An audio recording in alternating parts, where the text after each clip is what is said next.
All right. Good evening, family. This is Deacon Zach. Sorry I couldn't be there with you guys tonight. I really wanted to. So I asked Mar if she would just bring in my presentation, and you guys could watch a video while I just run the presentation for you. So the presentation I'm doing this on is on baptism. I mean, I have so many things that are going through my mind about the vision and what I see our church doing, but I wanted to just reel it in. And since this is the baptism is the one that I'm over right now, and actually, I've had a lot of time to think about baptism since I used to be the one to set it up before. Um, and just thinking about baptism and how important baptism is to our culture, our Christian culture, and sometimes I think people think that it just gets glossed over because it's just we're just setting the baptism up, but I think we have such an important job and such a great opportunity to help new believers uh, cultivate their life and start off their life in the right way as a Christian. And and so I have a short little video to start off my presentation. Please forgive the sound quality. It's not the greatest, but yeah, well, here it is. It's a great video. It's a nice little thing. And I was thinking maybe we should do one of these, but here you go.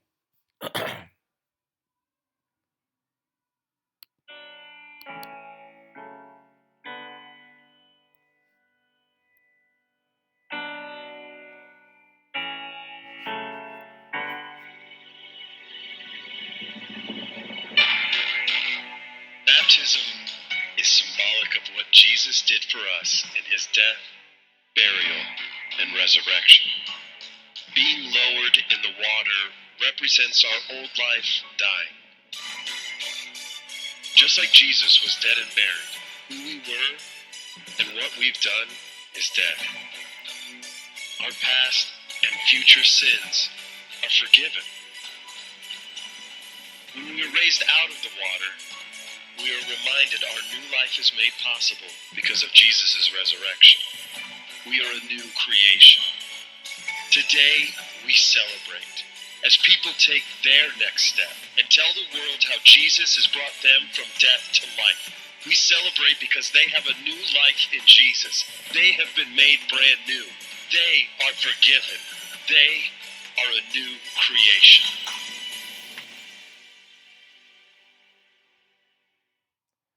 Just what a great opportunity is to share, you know, our newness of life and what God has made in us and what He has done in us. So the baptism, the importance of this ministry is so great. I believe because it's our moniker. It's This is how we identify ourselves with.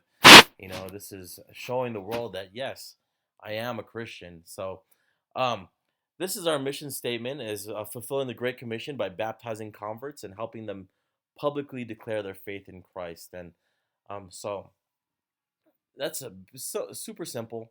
We want to just fulfill part of the Great Commission by baptizing converts. And here's my vision. Okay, the vision is uh, reaching the Las Vegas area and basically changing the world. And also it's a celebration and proclamation of faith in a public setting, and to coincide this with a major outreach event.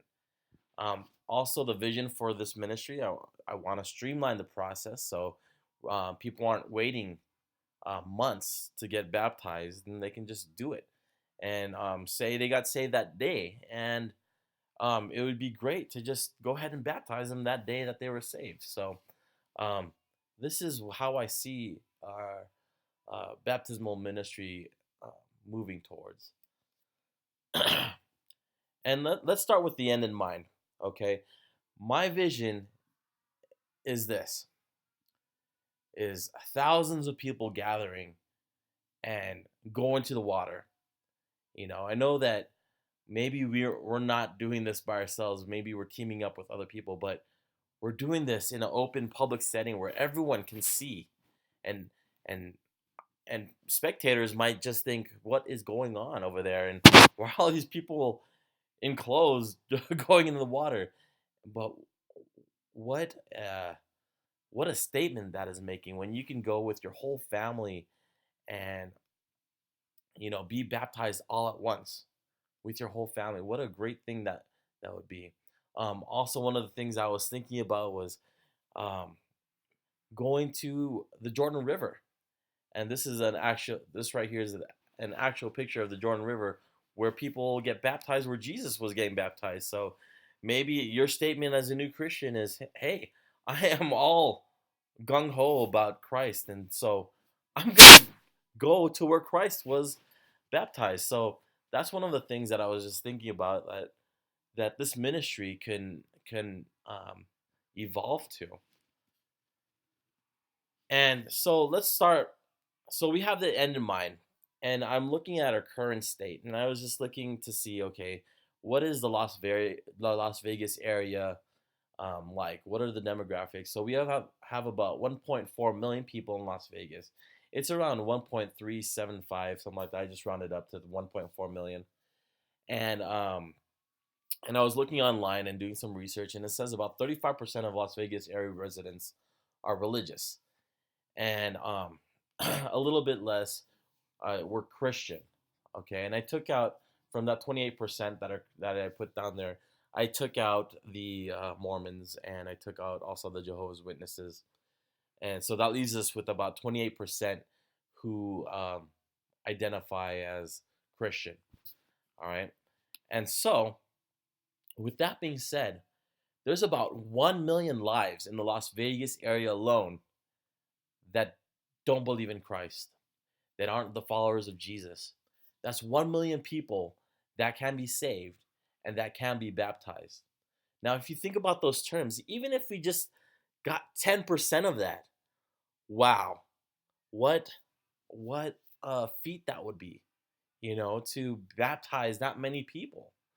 So, I mean, the goal is to get everyone to be baptized and everyone to be a disciple, but 1 million people, that's a lot of lives that can be saved and that can be brought to Christ. And I think we got to think about those things and think of on that scale. We are basically shooting fish in a barrel here, and we can grab everyone. We can grab a lot more than one or two or six on a weekend. And so that's where my mind is right now, with 1 million lives that can be saved in the Las Vegas Valley alone. So how do we get there? I've identified 7 things that we got to do. One, we need a faithful team. All right. We need two. We as a church need to bolster our evangelism efforts. I think we can't baptize anyone if we're not bringing anyone to Christ. 3, we need to make it public. 4, we need to make it easy. 5, we need to seize every opportunity to baptize. 6, we have to do this often. And 7, we need to make sure that we are hitting our goals and we're defining our goals and that we're goal orientated. So, number 1, here's my thought. I'm thinking that we need a team, not just a setup, but we need an admin team. I was thinking that we could take that process from the admin team, and um, we could have our own admin do that ourselves, making the certificates, making sure people are getting their certificates the day of that they get baptized, um, doing all that stuff. So one takes up some pressure off the admin team. I mean, in the time being, I'm still going to need the admin team to do this, but one of the things was just taking that on, you know. But besides the setup, it would be easy for someone to just print out something on a portable printer um, of a baptismal certificate. Um, Another person that I was thinking about was having a photographer, and I'll talk to you guys a little bit about that. Also, we're gonna need people to clean up, and then someone to follow up with the people that have been baptized. They don't necessarily need to go to our church to be baptized, but um, it would be nice just to follow up with folks, make sure that they're living the Christian life, and you know, uh, make sure they're doing what they're supposed to be doing as a Christian, going to church, etc. Start mentoring folks that freshly come out of the water. All right. Second, evangelism. You know, without evangelism, there is no baptism. If we don't bring people to Christ, there is no baptism. So, one of the big things that, if we're going to start if we're thinking about the end game where we have thousands of people at possibly Lake Mead, and don't dog Lake Mead. I know people think it's dirty, but that's where we get our shower water from. Um, anyway, we gotta team up with others. We are only in one church in a small part of the valley, so we gotta team up with others to put this on. We gotta think about putting on a revival or crusade. You know, um, baptismal the baptism team is only just a small part of a larger a larger thing that's going on here, and that's making disciples. And so we need to think about uh, things on a larger scale. If we're going to do something like that, um, I think of this church in Riverside. They put on these events called Harvest Crusades, and I went to one with Mar a long, long time ago down at Qualcomm Stadium. But this past August, they had a Harvest Crusade event in Anaheim at the Angel Stadium, and they had over 105,000 people attend this Harvest Crusade. It happens over the weekend, a couple days over the weekend, and they just have singers and preachers and over this weekend, over 10,000 people gave their life to Christ. Imagine making that type of impact here in Las Vegas, having over 10,000 people giving their life to Christ, and then us being able to baptize them. Like, I think we need to start thinking on those levels of, gosh, you know, 20 people is not good enough. I want us to start thinking on the level of 10,000 people, reaching out to 100,000 people in the Las Vegas area. So this is where my mindset's at right now, is that, um, this is something that can be achievable. Next thing I was thinking about, we got to make it public. It would be great to have a photographer, one to commemorate the day, um, like this gentleman here in this picture. If he had this picture, what a great thing to have, to commemorate the day that they publicly announced that they're a Christian, and also someone maybe that wants to record this for them. I think it would be a great tool. It's for people to say, "Hey, this is me. I'm a Christian, and I'm gonna show you. If you weren't there, here, look at my picture, look at my video, and know that I am publicly announcing my faith." So I think it would be great to have a photographer or a videographer there as well. Um, Next, we got to think about making this easy. If someone decides that they want to be a Christian, and they decide to accept Christ, and they say, "I want to get baptized today," I think we should be able to provide people clothing just to be able to do that. I think it takes some preparation, but um, what if everyone got a shirt?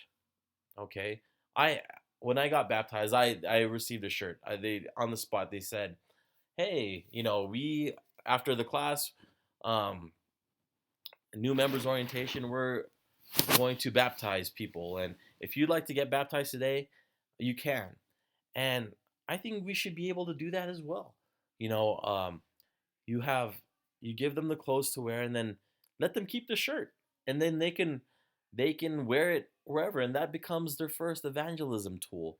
They have a shirt that says, "I have decided," um, and people might ask them, "Hey, where'd you get that shirt? What does that mean?"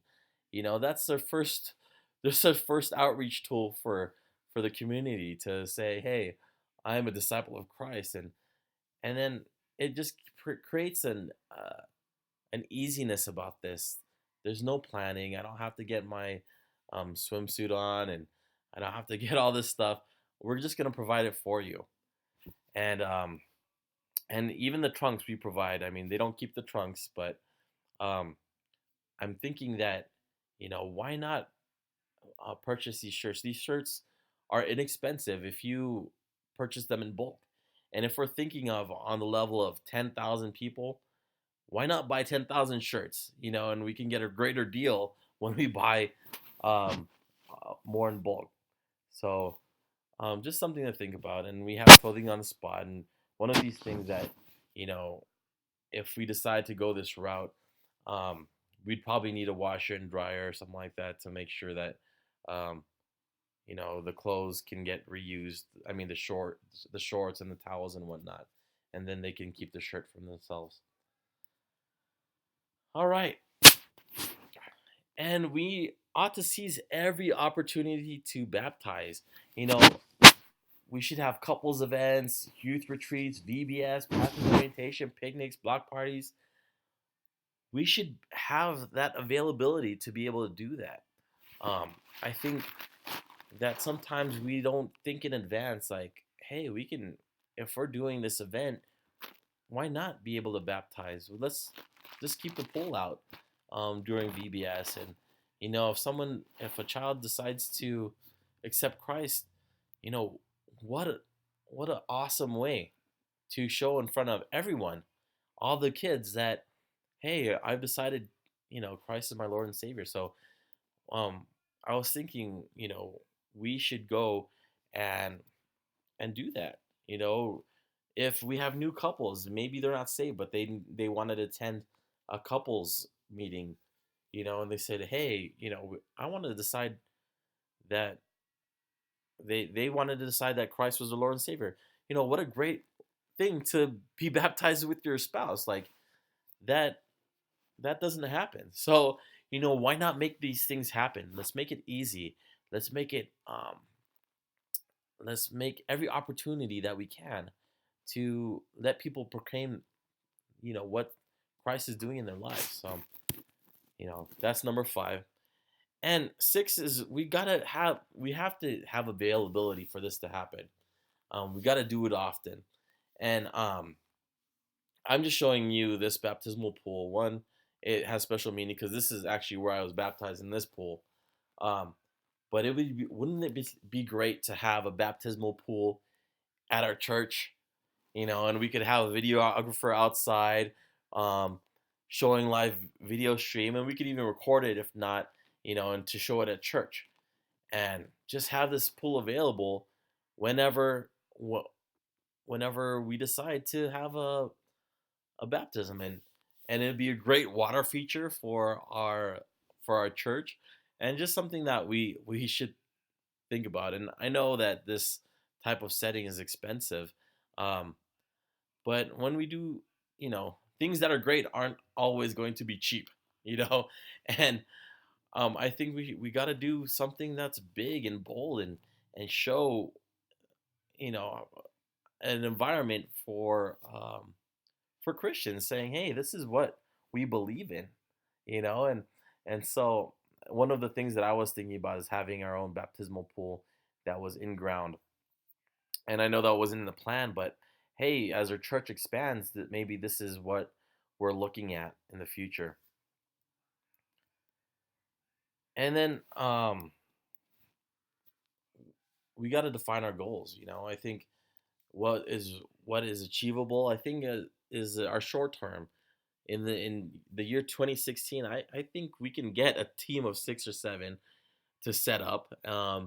Also, someone to take over the admin responsibilities for it, and someone to shoot pictures, and I think, and print them out, and give the picture and the certificate to the person that day. I think this is something that's definitely doable.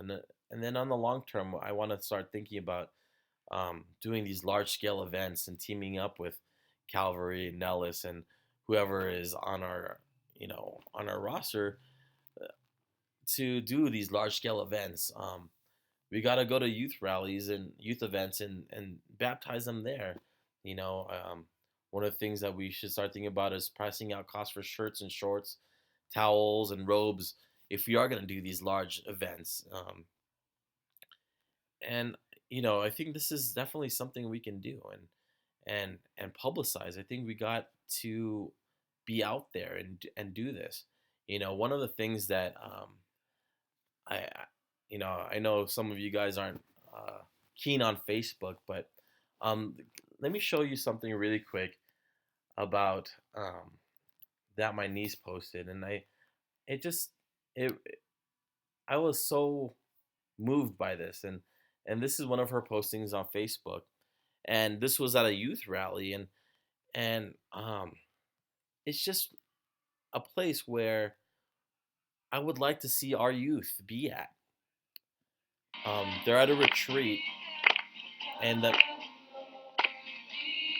and so this is my niece and my nephew, and they're in the water, and it moves me whenever I watch this because they're in North Carolina, and they're able to post this and show all of our family and all of our friends what they are as Christians, as young believers.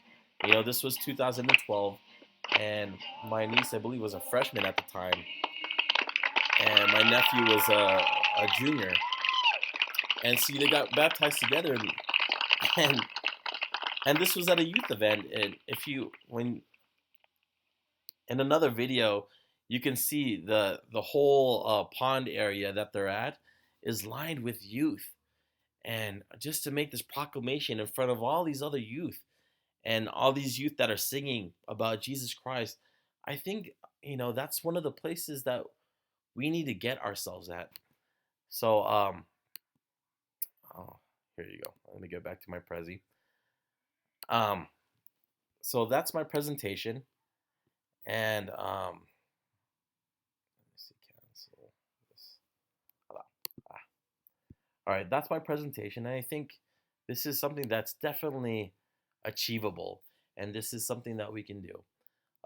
If you guys have any questions, feel free to jot them down. Um, Email me any questions that you might have. I'm sorry I couldn't be there. If you want to message me, we can text or Skype or something with Mar. But yeah, this is where I'm at, and this is my thought, and I think this is something that we can do as a church. So God bless you guys. I love you guys, and I hope to see you guys soon. All right. Have a great night, everyone.